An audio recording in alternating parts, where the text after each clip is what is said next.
darlings, and welcome to Blood Bonding, the post-season interview show for ATL by Night. As you can see, I have with me tonight Tyler Sutherland, who plays Aaron, and Zachary Vaudo, who plays Anton. Um, this is a post-season show, so remember there will be spoilers. So if you don't want to get spoiled on anything and you haven't watched season 3 yet, go back to our YouTube channel and you can watch there. I have a couple of announcements to get out of the way first. Don't forget that you can get your Renashery Camarilla pint glasses at rusted-icon.net. That's Rusted Icon Designs. You can get the Lost Childer Play Guide on atlbynight.net, which is our website. And you can also sponsor us on Patreon. We have a Patreon now. And you can join our Atlanta-based Vampire the Masquerade RP Discord server. So go to patreon.com/atlbynight to sponsor us there. And yeah, I think that's all the announcements. Hi, how are you? How are we doing tonight? Doing great. Happy to be here. Doing all right. I was enjoying being Tyler for a second, but now all is restored because somebody in the chat had to spoil it. Oh, did you pretend to be him in the Twitch Our cameras were flipped. Oh, okay. Got it. Yeah, so it's been a hell of a season. Wait, am I allowed to cuss? I think I'm allowed to cuss. It's been a hell of a season. Show. It's well, mature might be a stretch. The mature rating show. Ah, that makes more sense. Been a hell of a season. So Zach, Anton voted for Alpha, and Tyler, Aaron voted for Mel. How did your desires as characters impact your as players? I'm good at speaking. I already messed that one up. How did your desires as players impact your choices as characters? Do you want to go first or should I? Zach, why don't you go? Okay, you great. Go first. Perfect. So when I knew that we were going to be doing this whole voting for candidates thing, I personally, as Zach and also as Anton, our thought process is actually lined up and then continued to line up even through all the changes through the course of the season. I and Anton both wanted Elijah originally as the prince because the thought process was, well, if we're doing this brand new Camarilla thing that's revolutionary in its concept, why not just go all the way with a thin blood prince? And then as like more information came out, it's like, well, that's actually suicide for the city of Atlanta because, you know, we're not rolling out the Renashery off the bat. We're slow rolling it. So maybe we don't open up with a thin blood prince. So that changed. I'd wanted Mel, and then I'd wanted Dot as well. I was very interested in like other people's, other characters' standpoints. And the more I learned about them, the more things like popped up that neither Anton nor I would be down with as the direction for Atlanta. In particular, how many of the candidates really wanted to go straight for the Second Inquisition and tackle that immediately, because big kindred presence and making Second Inquisition aware that we exist is exactly how they swept through with First Light in the first place. So anybody who was like big on doing that kind of wound up off the table for me. And Mel went through her thing of like, you know, I don't want to do this. I shouldn't be nominated, to being really on board with it, to not really wanting it. So I was down with her, but I was uncertain in terms of the voting platform of like, did she want the job? What did she want to accomplish with the job? And around the time that Anton had his talk with Proctor that was where I was. I had wanted Mel and Dot had just said a whole bunch of really suspicious shit to our faces. And Mel had agreed with it, and Anton was at a loss.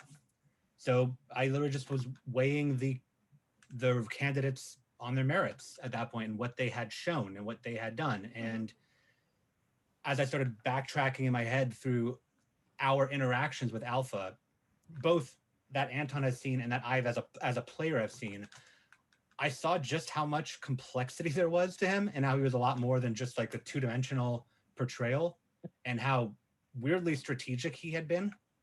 And Anton made his decision, and I as a player was behind it at that point. Mm. How big was the desire to just like push the button though? I considered it. I really thought about it. I even thought, I mean, like I'd floated to Proctor. I even thought about what if I just vote for Alejandro just to see what happens, even though I was very much against it. But no, I had to like actually think in terms of the character of what the character wants. Anton's ambition is to rebuild Atlantic Kindred Society, so I had to really throw all of my mentality behind who is going to actually rebuild Atlantic Kindred Society versus who is going to get us killed.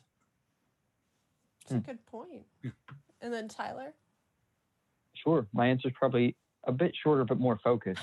So the idea behind where Aaron was going was he wanted either Mel or Alpha, kind of a Bruja or a Gangrel presence, one of those not traditional Camarilla sects or clans. And so the feeling behind it was he felt more support behind Mel for backstory reasons of Mel giving Aaron kind of the structure and identity of when he was first turned, pointing him in the right direction of Atlanta, and being kind of one of the first kind kindred that he came across, one that didn't like try to eat him right away. So very good pro points to start with. And then for Alpha being Gangrel's kind of top dog, so to speak, for the longest time. And so building up that ambition, but not exactly kind of sharing it directly with the clan. And so Aaron's primary motives was kind of giving his support to Mel, and as a coterie member, showing that he supported someone directly he worked with. Mm-hmm. That's really sweet. That definitely fits in his personality. No, I know you and Aaron have a lot of similarities, but I also know you're an experienced tabletop player. Did you want to do something just to see what would happen? Like, did you want to lodge a vote just to see what would happen? Like, I think chaos is left for the Discord server, not so much the playing of characters on a screen. As much fun as it would be, that would be something as if it wasn't like a recorded medium, more of like a around the table kind of side joke, pass off, easy to take back out of character. It's a little harder to do that on screen and then have to backpedal it without reparable damage to your own character's esteem and to the chat's quick backfiring and betraying of you. That's true. Was that an intentional pun? You've done a little bit of just a little bit happens in the game so far, though.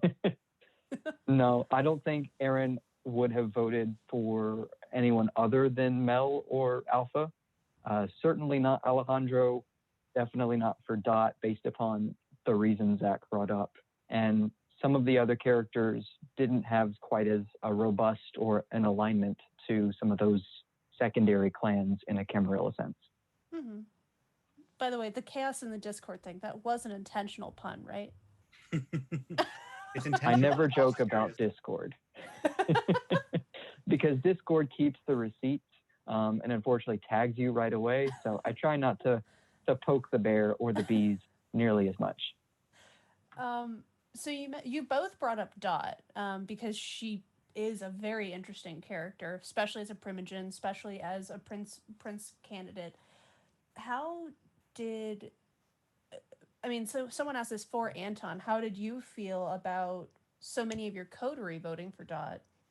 And I think it was tied in with, I'm not sure how aware Anton is of Dot's former role in the Sabbat. That was a spoiler that got brought up in the vignettes. So I don't know if that's relevant. Anton is not aware of her connections, but he has known her directly, personally, since about 1984, 1985. So he knew her when she was still a primogen, but around the time that she started going by Dot Matrix. So he doesn't know the Dorothy shit from before. As far as how Anton feels about the others voting, that's something that I'm hoping Anton actually gets to bring up to them directly next season. But I will say that Anton needing effectively a 2-month vacation from the coterie is probably the answer that you need for this interview. Excuse me, sorry, I burped. I did not. I've had some leftover from lunch. you mentioned the 2-month vacation. Now I know Aaron was also talking about a long vacation. Have you got plans for Aaron's vacation? Do you have like things you want him to do? Like, is he gonna go to, I don't know, Six Flags, ride a roller coaster? Like, is he gonna That's visit something that DC? I'm very much looking forward to talking with Ellie about that. We got plenty of time in the off season to talk about what we want to do behind the scenes, how we can bring in sprinkles of that into kind of flavor in more of the show. For right now, though, nothing hard set. Gotcha. And then someone asked a question, and I genuinely have no idea what this means, so I hope you do. Saracen wanted to know how many letters you've sent to Princess Celestia? Nobody? Okay, cool. I assumed you knew what it meant because it was specifically for you. Is that the journal? For me? Yeah. Is that the journal? Are they talking about how many times you've written in the journal to Alejandro? All right. So according to a quick Oh. Google, Princess Celestia is a My Little Pony character. I don't know anything else other than the quick 2 sentences that I've read. So Sounds like a nickname for Alejandro. Then go for it. it no comment. Okay. How, so building on the dot question a second ago, how would both of you have reacted to a dot? I used the word principality when I was making my notes, but I don't know if that's technically the right word. Princeship. The reign of Dot. If she had won. I would have been hesitant. I think that was a little visible when Aaron was kind of bristling and getting antsy to get out of the city when he perceived things going in Dot's direction. I think kind of the thrall behind fans voting for Dot is she gets things done. The kind of double-edged sword of that is that she gets things done her way, which doesn't always work out for the other person on the other end of the sword, or the person, whatever other analogy you want to use, it gets messy. Rules don't always get followed, people get hurt. And then things get cleaned up and life or unlife moves on. So that kind of quick off with his head mentality wasn't something that Aaron was going to quickly get used to, but it's his city. He's not going anywhere. So he just needed kind of a breather to step back to. There wouldn't be any coup attempts, that's for sure. Yeah. Anton, was raised up under Prince Hodge in the 20th century in Atlanta. So he's no stranger to uncomfortable princedoms, with Hodge being sort of puppeteered by the Giovanni and others throughout the course of the 80s and 90s. So yeah, wouldn't be any coups or anything, but probably would have tried to leverage the position as a shepherd more so to steer things away from the things that he was concerned about, such as the potential rewriting of the Renashri Constitution before it ever saw the light of day to the public, steering away from like a Second Inquisition strike. The Shepherds aren't like a whole lot, but they're very involved and very rooted. So he probably would have tried to have used that. And if worse came to worse, we all know from the notes that Anton showed Aaron about Cirrus that Anton takes extensive notes on things about people. So he would have turned over everything he had on Dot to the Primogen. And that brings up an interesting point. I know that Cirrus brought Anton back his flamethrower, but how aware are either of you as characters with the events that are happening in the vignettes?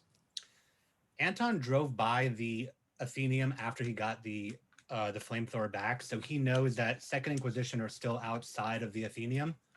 But as far as I'm aware, we don't know anything that's going on in the vignettes that hasn't carried over into the show proper. So like we wouldn't have known about the Lucita thing. I wouldn't have even known that he went to my Athenium until something was brought back and evidence was shown. It's possible that Aaron might know about Denise bringing in a new gangrel if he goes back to the gangrel compound and sees a new face, I'd imagine. Right. Up to this point, I think we're all in the dark. The most experience, or I guess exposure, that Aaron has had to this is one garbled text that he managed to get out to Cirrus, and the letters "okay" as sympathetic because Cirrus was sending back. I think that's been it. Yep. I will say that based on the notes that I had about Cirrus, turned out that Anton was like 70% right on his assessment of who Cirrus was. Mm-hmm. There's some specific details that he could not have known, but yeah, turns out read him pretty decently in that first season. Yeah, that will be interesting. Because I don't know if we know yet if Cirrus will be back at the table for season 4, but that'll be interesting for Cirrus and Anton to have those conversations, and for Cirrus to have conversations with the coterie. Honestly, assuming he converses, yeah. Yeah. Oh, here we go. This one was actually asked by Brittany, Mel. Aaron, do you feel patronized by the older members of the coterie? And if you do, how do you square it as a character and an actor? I don't think that Aaron does. And the reason for that is because his approaches are usually pretty direct. If there's a problem, let's go do it. If there's a ghost, let's go kill it. If there's an issue, why aren't we solving it now? And that's kind of the point A to B direction. The kind of more senior members of the coterie helped kind of put the brakes on most of his kind of imperative actions to make sure that, well, we tried this before and people died. You withheld information and you got captured. So sometimes it makes sense to take a little bit of a breather. I think as an actor, it helps to kind of take a little bit of a back seat because there's wonderful characters that we're kind of bringing into this show, and having people kind of bounce ideas around is much better than following one directive and doing the thing. And that's it for the episode. So you get a chance to kind of play the space a little bit, talk through what could happen, and then actually see what does happen. And then one other question she asked is, do you anticipate your relationship to Alpha changing as his role changes, and or how do you see your relationship with Alpha changing? I'm not sure, to be honest. I think because it's kind of an indirect relationship with Alpha right now, he's kind of in and out of the compound, not really always there, but doing his thing whenever he is there. The way that things that I'm interested in is how Alpha's role will change himself. If he'll be the real shark in the boardroom kind of gangrel, if he'll be a little belligerent when it comes to following the preset guidelines and pleasantries, or if it bristles the wrong person when he tells someone he doesn't like who's new to the city to get out right away. So I'm interested to see how that goes. There could be some of the patience that hopefully Aaron has helped to share with Alpha. Well, we'll see. He's much older than Aaron, and much, much less patient. That's true. That's a really good point, is that he is aggressive, shall we say. Oh, this one was a good one. How is you or your character's relationship with your beast? And this is for both of you.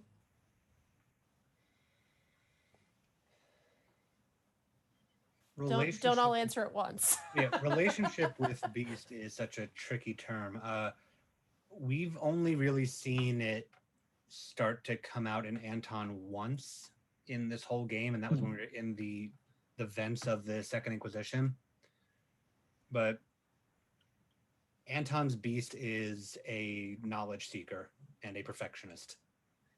Its primary focus is being the best and doing it the best. And that means making sure that you get the means to do so however you need it. And it's fueled other actions and choices of his, such as growing his ability repertoire on a more subtle level. So it sometimes under stressful situations, the two can bleed together, but we've only ever seen it start to come through once. And I managed to roll well enough on willpower that Ellie let me suppress that for the remainder of the scene. So we didn't get things as bad as they could have been for Anton up in that vent. I think you were at what, a 4? It was I was at 4. pretty high up there. I was at a 4. So we've seen, I think. I was at a 4, and I couldn't drink any bagged blood, and I wasn't about to drink from anybody in the coterie because I was worried about frenzy at that point. So yeah.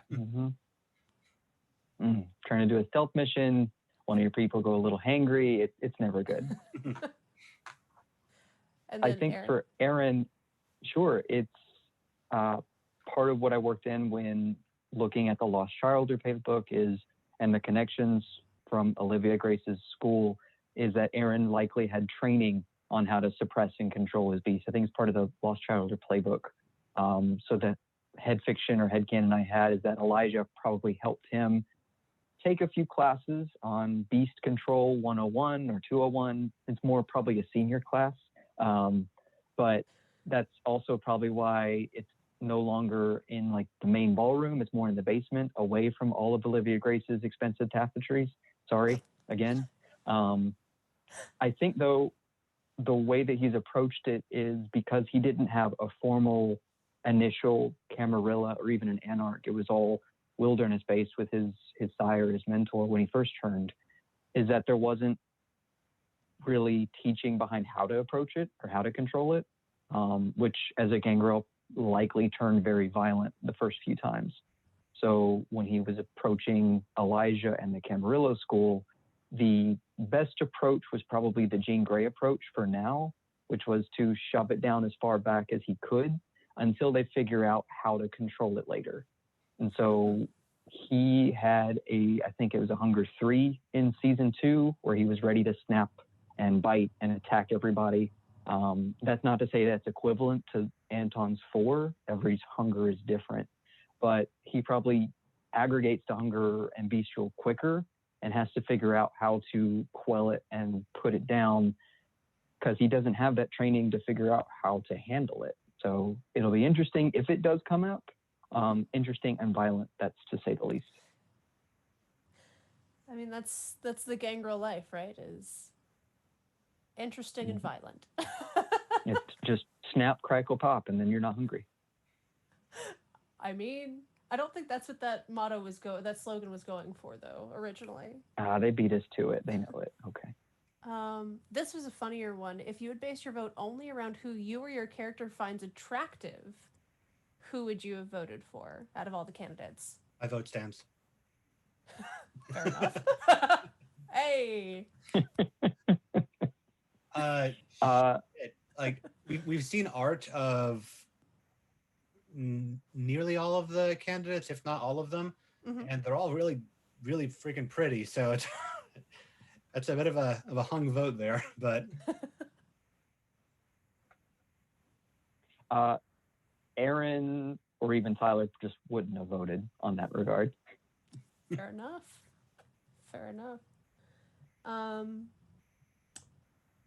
Out of all the guest stars we've had this season, because I don't, are you both caught up on the vignettes? Yes.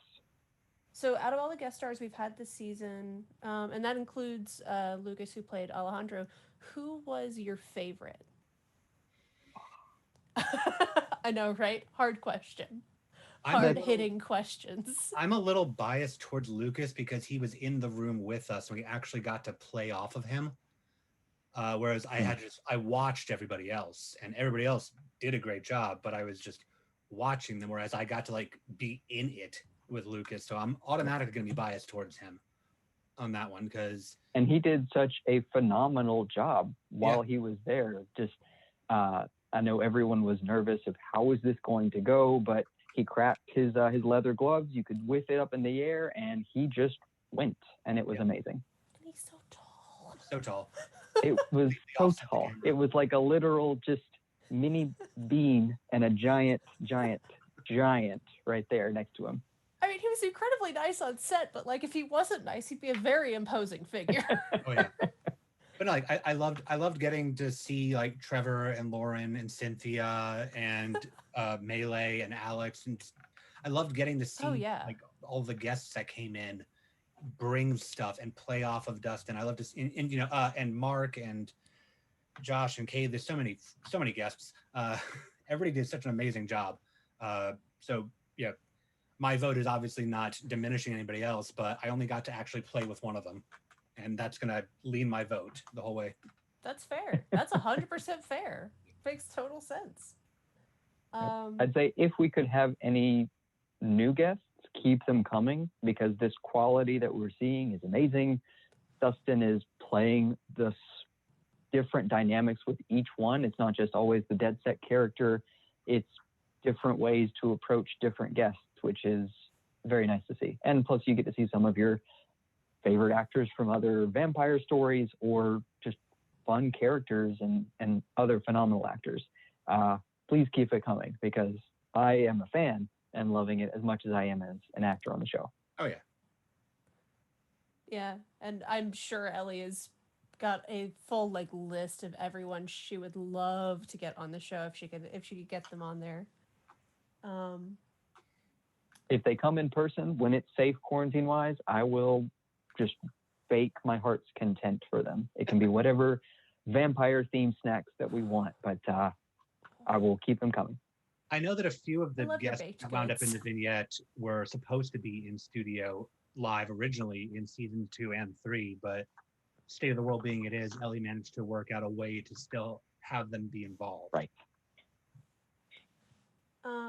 If your characters from the end of this season could go back and offer one piece of advice to their season 1 selves, or another coterie member, who would it be and what advice would you give?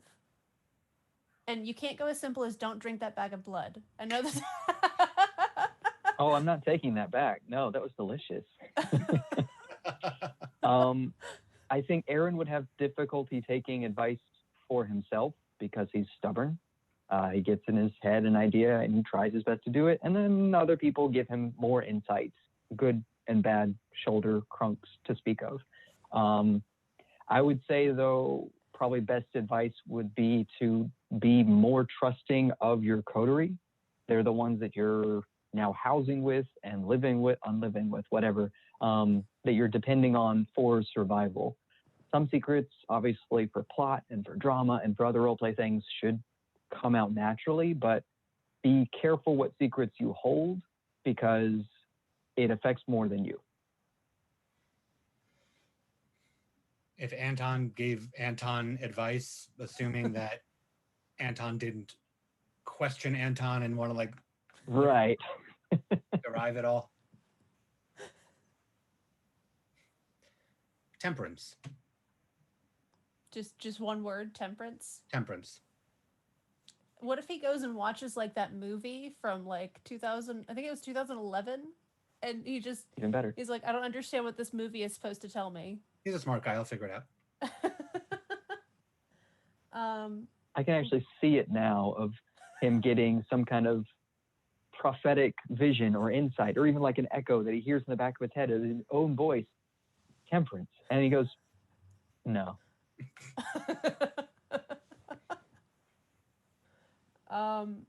One of the interesting questions we've gotten.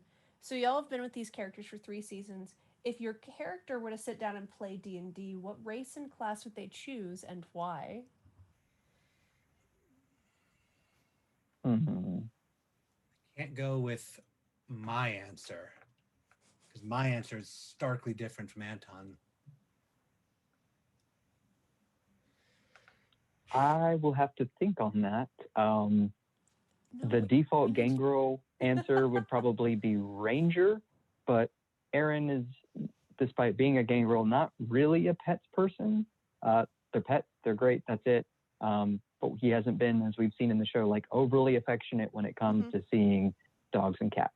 So there's plenty of gangrel for that and more power to them, but I don't think that was kind of the direction that I took with Aaron. So class-wise, probably Paladin to start with, the good boy, pretty directional, pretty set in his ways, but open to leeway and looking away when it comes to the rougher side of the party getting things done. I don't know, because I think it was Mel and Hex who both said they'd be paladins too. So y'all are just going to be a holy order as your D&D party. Yeah, and I'm actually going to add on top of that because like I feel like the default answer is something like sorcerer or warlock, but paladin makes sense in terms of a spellcaster with a cause, and one that also can step up into battle. In terms of how if Anton's like self-inserting into the game, that would probably make the most sense. Race really wouldn't matter. He'd probably just power game and figure out which race had like the better stat boosts to go with paladin. But yeah. So I think that'd be probably like an orc of Exandria because they Maybe I don't have remember that what int I boost. don't remember what a paladin's spellcaster ability Wisdom. is, but whatever one gets the most bonuses in that one, perfect. And then as a I played a monk like habitually since I was a teenager. I don't know what any other class does. No, you also have that Warforged Rogue. It's a Warforged Ranger. Oh, I thought it was a rogue. But I also played a fighter. But yeah, I have to refer to a sheet for everything. I don't know the stuff offhand like I know monks. That's fair. So as a follow-up, if your characters were to sit down and play Vampire the Masquerade, what clan would they play? I can't read my own notes and they're typed. That's fun. I think Aaron would probably try for Toreador. Okay. Just to kind of see how the jacket fits. And he but like had a few years in Olivia's school, so was kind of bombarded with culture. So just to kind of see, probably as a joke to start with, and then maybe if the shoe fits. I like the if the jacket fits. It was a very Toreador motion. Right. Probably Bruja or Nosferatu, since those were the other clans that he hung out with the most. Okay. And thus he'd want to actually like try his hand at playing them. If we're going back to like V20, because I can't answer for this until the companion book comes out and I see how the clan got rewritten, he would try Ravnos because that is a very different kind of mastery of the mind and ritual work. Well, not ritual, but wizardy shit, but it's illusions. But we'll see how they redo them in the companion. We'll find out next month if I would do that. So no La Sombra for Anton? Probably not. Just because, like, think about the mechanics of it. Like, the discipline is cool, but everything that comes with it just seems it feels too flat for how Anton would want to play the game. Like, there's a level of seriousness and like emptiness that comes with the written mechanics of La Sombra. A player can do it differently, but I'm going on Anton reads the book and goes by the book as opposed to being a seasoned player. And goes to Dot with this book and says, "What is this? Why is this here?" He's a raw player, not a... Yeah, he absolutely is. Absolutely is. So this season we saw Mel lose a touchstone. Now we know that Anton has Dolly Parton, but how tenuous are your links to your touchstones? Like, how easily could they be broken? My other two are pretty tenuous because they are NPC characters that we have not seen. And if my math is right, they are about like 80 or 90 at this point. Wow. Interesting. Yeah, which, not terribly much older than Dolly, but, yeah, that gap makes a difference. Interesting. I would hope that we meet at least one of them before I wind up losing them, but we'll see. Right. You put all that investment into the side character. You want a little bit of a connection before you lose them to old age or a roller coaster, something like that. One of them there's actually really interesting like backstory connection with. The other one could pass and Anton could find out about it later. But there's one that actually has some interesting historic connection with him. So I'd like to at least see that one before she went away. Aaron had a little bit of a scuffle we saw when he tried to reach out again and just make sure that his touchstone with Patrick, his coworker, was still working and okay. He wanted to, before he met Alejandro, get some grounding to make sure that humanity-wise, he was still in a good space. He was doing things for the right reason. He wasn't as much of a monster as he felt because he couldn't see his face. And so when he got the notice that Patrick was doing fine, was just having a kid, that's what touchstones are there for. They're to kind of ground you and help you remember, either if you're playing for humanity or for kind or for some other reason, that you're not there as just a monster. We are, but it's nice to be reminded that we're not always just monsters. I think his other touchstones, we'll see how that works out. Aaron doesn't have any celebrity touchstones because he's not that connected to celebrity life. I think with Gangrel, there's kind of a paradox of the more kind of, I guess, anti-establishment you are, that's more of a Bruja thing. But with Gangrel, it's not really celebrity Gangrel personalities. There are plenty of examples, but none that really resonate with what Aaron feels like he should be doing. Mm-hmm. It's really interesting. I'm sure Ellie has plans. Let's see.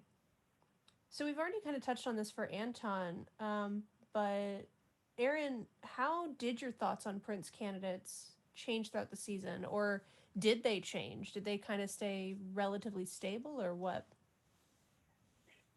I think for Aaron, it was more about finding out who was up for votes, feeling more inclined to vote for Mel.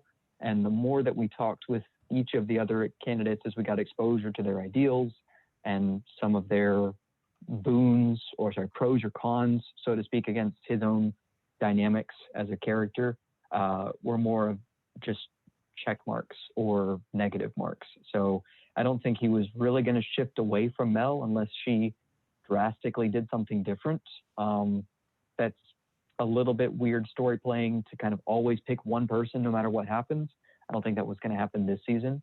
But so if, for example, Mel couldn't find her touchstone replacement and couldn't get in the right headspace to continue to push forward for a better Atlanta, then he would have shifted away towards a more solid candidate. Mm-hmm. Mel agreeing with Dot actually was one of the tipping point things for Anton. So Aaron has a stronger conviction in his friends at that point. Mm. But that tracks really well with the characters as well. Yeah. And then Anton, or Zach, did you have anything for Anton that you didn't mention before? Because I know you mentioned how your thoughts changed on Dot and how your thoughts changed on a couple of them, but nothing I can think of that I didn't mention already. Just that it was very case by case and very much seeing, how were people approaching this and how were people campaigning and what their platforms were and what direction they wanted to go and how they were viewing themselves as the prince. Some people already had like, who's going to be on my court if I'm the prince, even though they're... I think Alima had a plan. Yeah, Alima offered a position to Anton. Dot was like already offering stuff left and right. And then there are others who were just doing their thing, like Georgina and Alpha were just acting. They weren't campaigning, they were just acting and doing their thing. It's very true. What do you two think has been your character's biggest personal growth over the 3 seasons we've had so far? If any. If there's not any, just say they haven't grown, but... No, I think everyone has grown in some regard, either towards other characters or up or down for themselves. I don't think we've seen many examples of characters shrinking or declining. If anything, we've opened up more to each other, which has been good and has opened up more vulnerabilities as far as like feeding off of each other or letting loose some information that may or may not be used against us if now that gets out or Dot gets angry, something like that. I think the biggest development for Aaron has been supporting someone outside of Gangrel. He's been pretty pro Denise, pro getting a better position for Gangrel, from the first few seasons. And so it's kind of realizing that he can get that, but also through a broader support, say through Mel or through someone else, was a different way to look at getting the same means. Mm-hmm. Anton kind of got catapulted into his growth in season 1 with the argument with Proctor, when he just sort of dropped that he doesn't feel like anybody actually like, you know, cares about him for him. That's all like, what can I do? What can I be used for? And that caused a bunch of like character shift with everybody for the second half of season 1, and that carried through the next couple of seasons in terms of like allowing each other to grow closer and whatnot. So now that Anton is disappointed in everybody but Aaron, I think we'll see what the fallout from allowing yourself to get close to people and then they disappoint you is for somebody who is an undead monster. That's true. Give me a second. I need to shift because my hip is hurting. All right, there we go. Oof, that's why you have 2. I know. I was given 2, and you'd think that they'd both be good, but like no. So I know we've asked this before. I'm curious if the answer's changed. What music do you listen to get into character? Has that changed since season 1? I have a playlist that's constantly growing. I share it on the Discord and Twitter occasionally.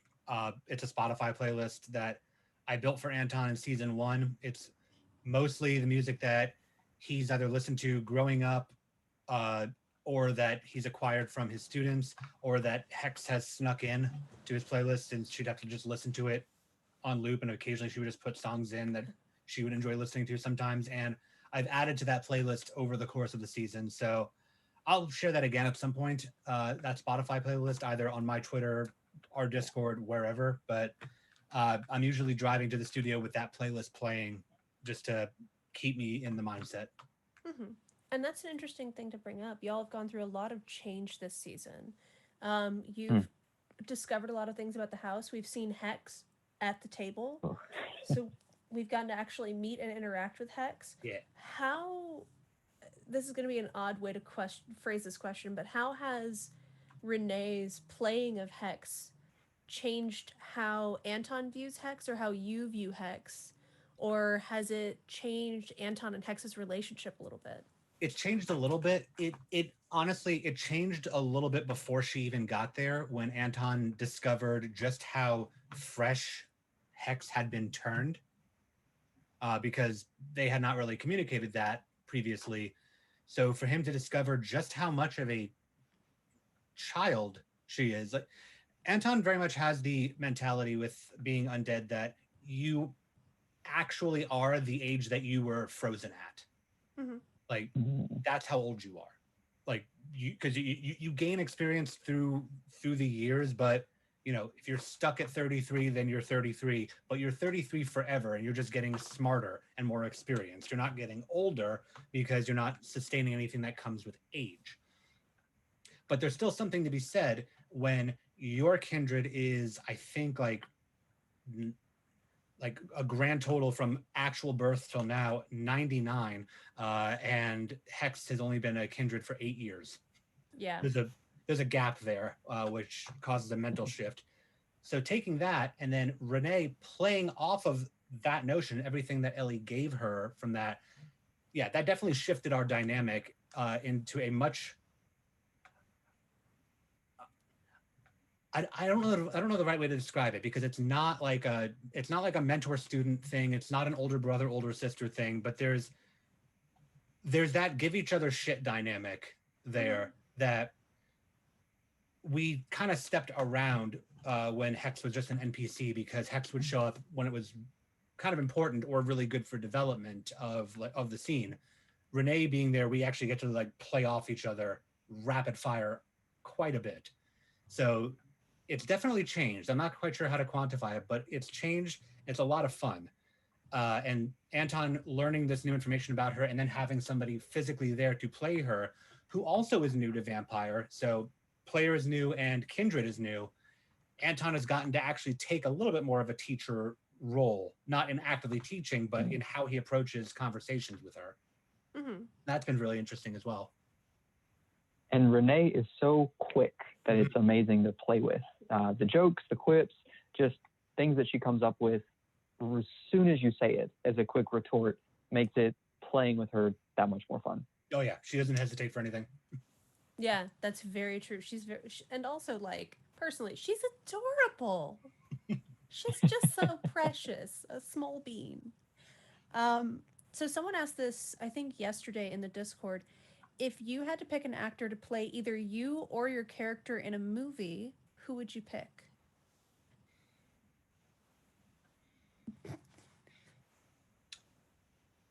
I don't know. For me, for Zach, I don't actually know. Um, when I was younger, I was told that I looked like Alan Cumming, and then I grew up and that changed. But he's such a great actor that I'd love for him to play me regardless. For Anton, I have no idea. He's dead, but Anton Yelchin would be really great, just because I loved how he played his characters, and I'd be interested to see somebody who looks younger playing this character. Beyond that, I'm not quite sure. I've been told twice during work meetings that I have a resemblance to the character Ted from Schitt's Creek. In that regard, I would only hope that he could play me as best as I could play myself. And then for Aaron? Oh, did you not hear? Aaron. For Aaron, probably, I don't know, probably someone a little bit more lanky is probably a better term for it, because I always imagine him as kind of not as like a smaller, like not the runt of the litter, so to speak, but someone like who is the Scott Pilgrim actor, Arrested Development. Okay. Beth, who is this here? I can't remember the name. Sorry, I'm not good with character names. Thank you. Yes. So that little dopey of a kid playing someone of a little bit more of a meaner, greener Gangrel would be interesting. It'd be funny for sure. For him. Say that one more time, Zach. Sorry. I said it'd be a breakout role for him.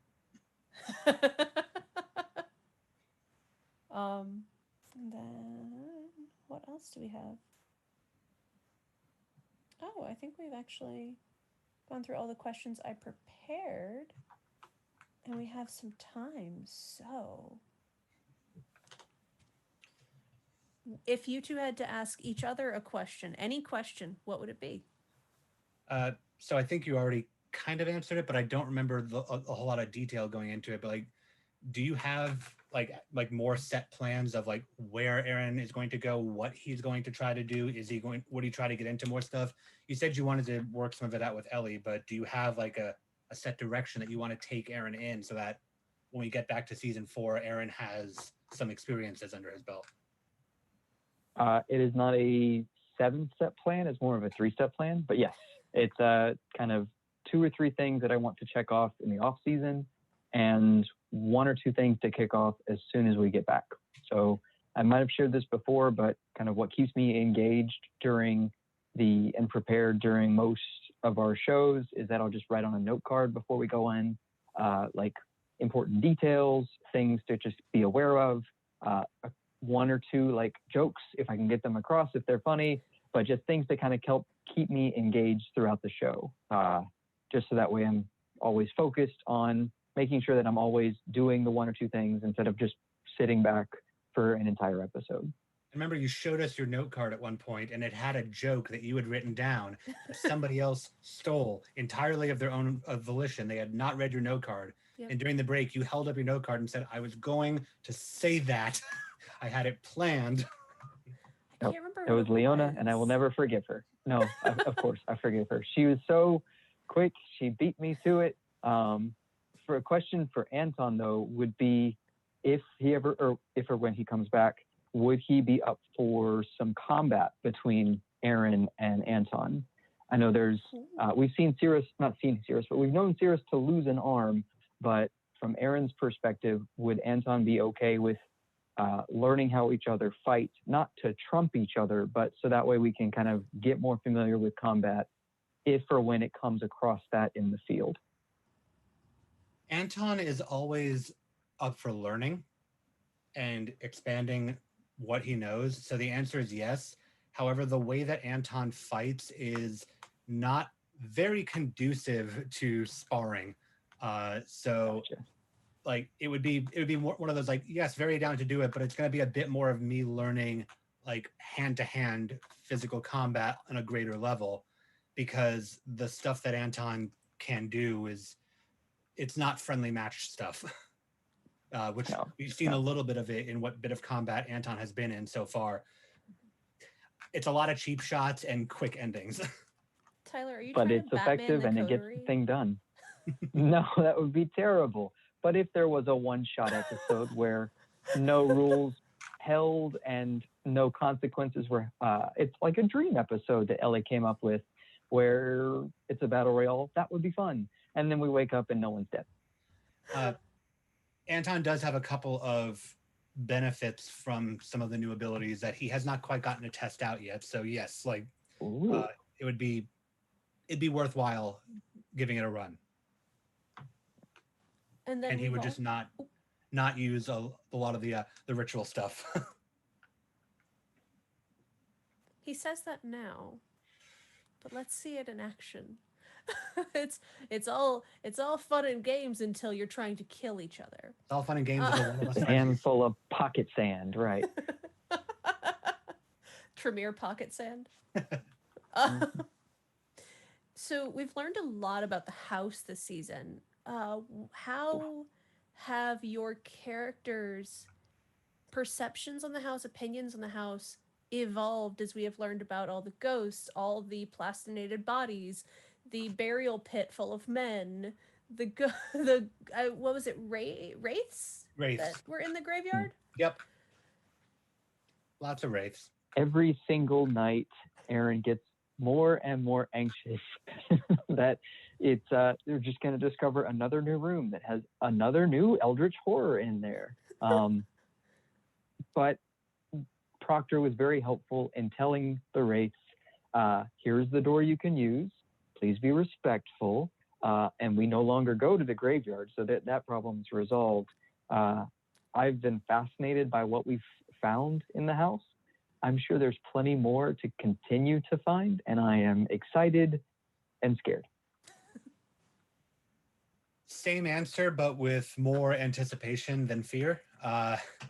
Anton is convinced that there are things in this house that he hasn't found yet that would be extremely useful to him to acquire, to learn, to test. And the longer he goes without finding them, the more set he is on figuring out where they might be. So yeah, very, very intrigued at what we have and have not seen Well, in this house. the description of the graveyard, and I might have to go back and rewatch this, sort of reminded me of a henge. Do you as players or as characters think there is more to the graveyard than just bodies and wraiths? Probably, and I will let you know when my character becomes a wraith and winds up there. So you're not gonna go out as Kindred to try and check it out? Fuck no, they threw rocks at me and possessed Hex. Well, then just throw rocks back. That's what you do, right? They throw rocks, you throw rocks. No. You've got Tremere magic stuff that maybe could. Anton will not go back until he finds something in that house that allows him more interaction, manipulation, or control over wraiths. Ah, Hmm. okay. Maybe the Hamlet skull? I'm thinking more like textbooks and rituals, because we know where the Giovanni went, and we know about the merging of like the Giovanni and the Cappadocian and all the others. So if the Giovanni were messing around with ritual stuff early on, and there's anything in that house that might lend towards that, that would be the thing that would have Anton then go back to the graveyard. Is okay, I know what to do now. Fair enough. What's how do I word this? What secrets do you hope to still find in the house? as players or as characters? Because I know you've mentioned you're like, Yeah. I already said There's mine. been a few. There's been a few hints to Mooney's child uh, through the painting and through a few other inferences from her directly. So finding some backstory and some lore to there, I think would be neat. Hopefully, no one gets eaten in the process. If that does happen, they'll just turn into a wraith and just continue ATL by night in a different format. oh man, that'd be fun having just a wraith hanging out with the coterie. I mean, it wouldn't be fun to die, but I do wanna bump my abilities that feed into aspects up so that I can actually like properly use sense the unseen to see some of these wraiths, Mhm. because by textbook rules I can, which means that if I can't, then Ellie is going by her rule of their pool for not being seen is going to outdo your pool for seeing them. So I would like to increase my abilities to be able to handle that. That's fair. And I know that in the vignette we saw Ammon. Spoiler: we saw Ammon roll. What was it? 8 successes on some sort of seeing roll. I don't remember which one it was, but yes. It was, yeah. It was 8 successes, which is a lot of Mhm. successes. That's like serious gun levels. Yeah. Mm-hmm. Um, are you, as players, hoping that your characters will be able to learn more about what happened in the vignettes, or do you kind of like the idea that your characters don't know, or what? Where are you on that? I will take the approach of I'm fascinated that there's enough being built in this ATL Vinet city kind of lore that things happen outside of our characters. I was, I think, a little selfishly hoping for like a quick Aaron name drop with the Denise uh, and vignette, but when it didn't happen, I was still equally uh, encouraged and loving of the vignette because Denise has her own stuff to do without worrying about every single little hen that she has to keep track of. So having things outside of our coteries knowledge makes sense. I don't think we have to be in a point to where we're dot matrix. You have to be coded into everything to learn about one or two of the cool things, or very suspicious La Sombra who may or may not be in the cities would be very cool to play off of. But having it outside of our own is just as fun. Considering what Lucita took from the Athenium, I expect that I will find out about what's been going on in the city at some point. Okay, that's fair. Yeah. I expect that I will find out. I expect that it will come to me before I figure out to go to it. And with just a couple minutes left, quick fire. Well, quick-ish fire, not like one-word answers. What would you like to see in season 4? What do you think is going to happen, or what would you want to see happen in the next season? I want to. It'll probably be suicide for us a little bit, but I want to follow up on the agreement that we have with the Garu of, you know, they'll handle Second Inquisition stuff for us if we handle Pentex stuff for them during the hours that they're not really operational. That also means storing us at Pentex, which is terrifying, but I'd like to see that this contract still has to be enforced. Same. I'm also looking forward to more Gauru interactions. Aaron still has his connection with Sunny, which is very difficult to have a relationship when the other person smells you as a dead corpse. And Aaron is Sunny is one paper cut away from Aaron frenzying on Sunny for the scent of her blood. So figuring out how that plays out would be challenging, and I'm looking forward to the challenge. I would love to see what Sunny thinks of you now after everything you've gone through. Mm-hmm. Yeah, especially with oof, especially, yeah, that's going to be interesting. So as a reminder to all of our fans, you can join our Discord for fan discussion at a link that will be posted in the chat. that is where a lot of these questions actually came from. So if you want to ask questions, that's a great place to do it. We also have, as reminders, we have the rusted-icon.net Renashri Camarilla pint glass that is beautiful. We have the Lost Child Replay Guide on atlbynight.net. We have the Patreon up and running at this point, patreon.com/atlbynight. And next week we will have Dustin and Ellie, our very own storyteller, on blood bonding so that we can ask all the really terrifying questions like what and how and why. I will say that if people join if people join the Patreon at the level that brings them into the RP Discord, they may see some stuff from some of the show characters that's happening in the off season through there, because That is some, true. yeah, some of us are in there. Because some of it, I know that That's the best way for us to play that out without kind of just sideshowing it in the main season. I know Anton's already had a couple of interactions. So yeah, definitely join us on the Patreon so that you can drop into the RP server, and we hope to see you there. Thank you everyone for joining us, and we hope to see you next week. That's with Ellie and Dustin. Have a good night. Bye.